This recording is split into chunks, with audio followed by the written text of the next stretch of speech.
that neutrals are easier. And this is something that I hear so much all the time in design, is like you get these nice like boho spaces that like they look nice and airy and breezy, but with like all white on the walls and the other neutrals around, of course you get those like the textures in there, which is great and we love that.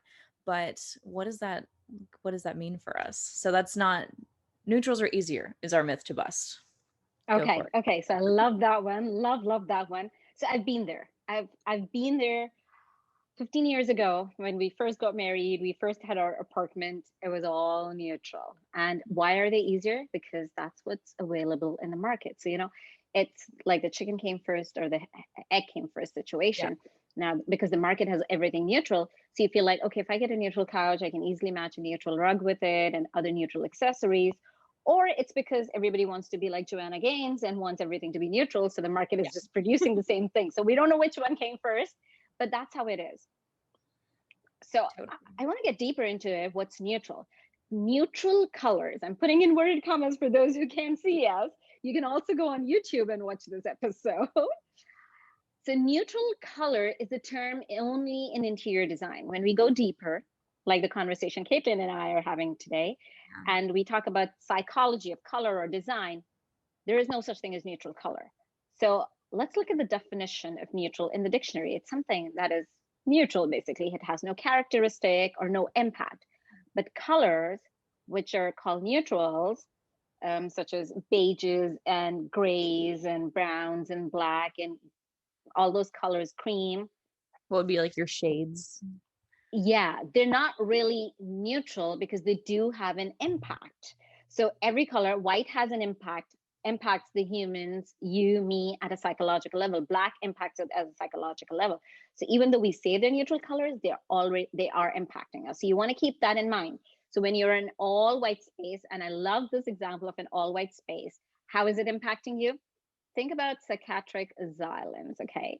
Psychiatric asylums have these white padded cells, which are very famous, where they keep acute patients. So it's like it's a box, it's a white box, it's padded.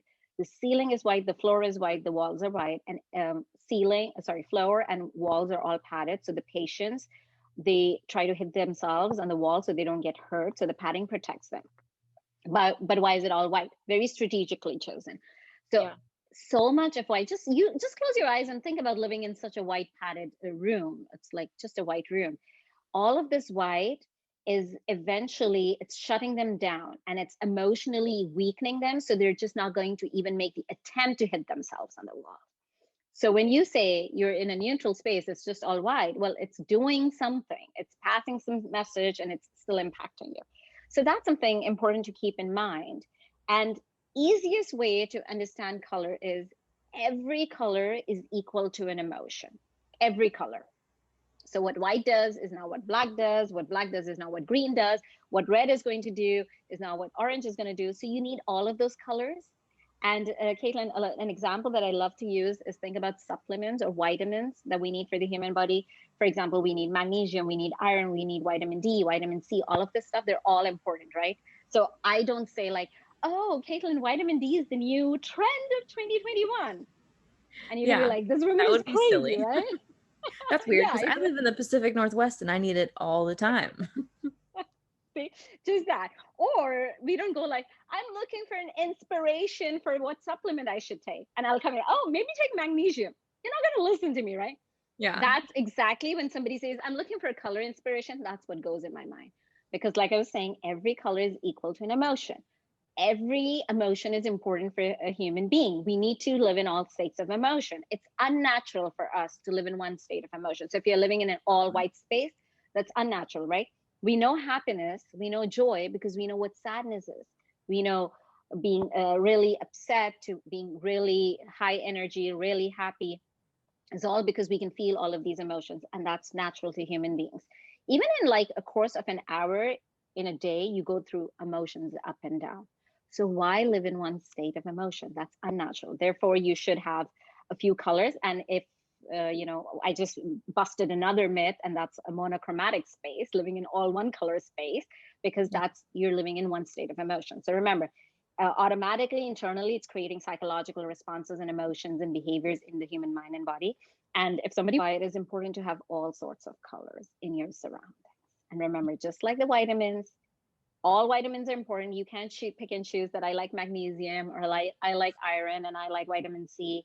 And Yeah. because iron is going to constipate you, so I'm not going to take iron. People still, if they need iron, they have to take iron. They take iron Yeah. because even though it constipates you. So that's exactly how colors are going to be for your surroundings. I love that comparison too. Like that's like gold right there. Because it's like, how ridiculous does that sound? Right? If someone's like, yeah, Yeah. it's just a trendy vitamin to take, you're like, what? Like that doesn't make any sense. And it's exactly, yeah, you're exactly right. I love it.